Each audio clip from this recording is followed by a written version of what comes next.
ng bayan, maasahan anumang panahon. Magandang oras po sa ating lahat. Narito ang update sa lagay ng panahon ngayon at sa susunod na 24 oras. Sa kasalukuyan ay northeasterly surface wind flow ang siyang nakakaapekto ngayon sa may extreme northern Luzon, particular sa bahagi ng Batanes at Babuyan Islands. Kaya ang mga lugar na ito ay makakaranas ng maulap na kalangitan na may mga kalat-kalat na pagulan at pagkidlat, pagkulog. Samantala, localized thunderstorms naman ang iiral sa nalalabing bahagi ng ating bansa. Sa ngayon nga may mapapansin tayong mga cloud clusters sa may West Philippine Sea sa kanluran ng northern Luzon. Nakakaapekto ang mga cloud clusters nito sa bahagi ng Ilocos Region, Cordillera Administrative Region, Cagayan Valley at ilang bahagi ng Central Luzon. Kaya maraming lugar ngayon ang nakakaranas sa mga nasabing lugar nang minsan ay malalakas na pagbuhos ng ulan.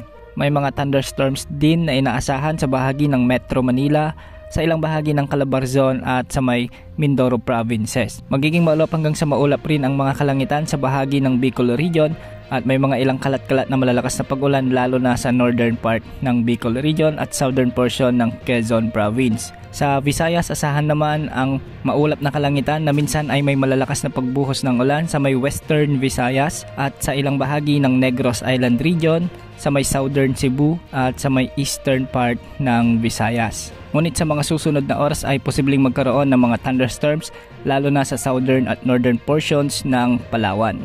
Samantala, makikita naman sa ating satellite animations na sa Mindanao ay may mga kalat-kalat na pag-ulan dulot ng mga localized thunderstorms sa bahagi ng northern Mindanao, Bangsamoro Region, sa ilang bahagi ng Zamboanga Peninsula, Sorsogon at ilang bahagi ng Davao Region. Samantalang magiging bahagyang maulap hanggang sa maulap naman ang mga kalangitan na minsan ay may mga mahihinang pag-ulan lamang sa nalalabing bahagi ng Mindanao. Bukas ganitong panahon pa rin ang aasahan sa buong Pilipinas, kaya asahan pa rin ang bahagyang maulap na kalangitan na may mga kalat-kalat na pagbuhos ng ulan lalo na pagsapit ng hapon at gabi. Samantala, wala naman tayong namomonitor na panimagong sama ng panahon gaya ng low pressure area o bagyo na posibleng pumasok sa ating area of responsibility sa susunod na 3 hanggang 5 araw.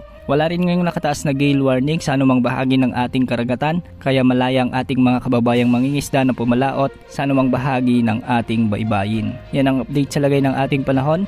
Ito po ang weather update ng bayan, maasahan anumang panahon.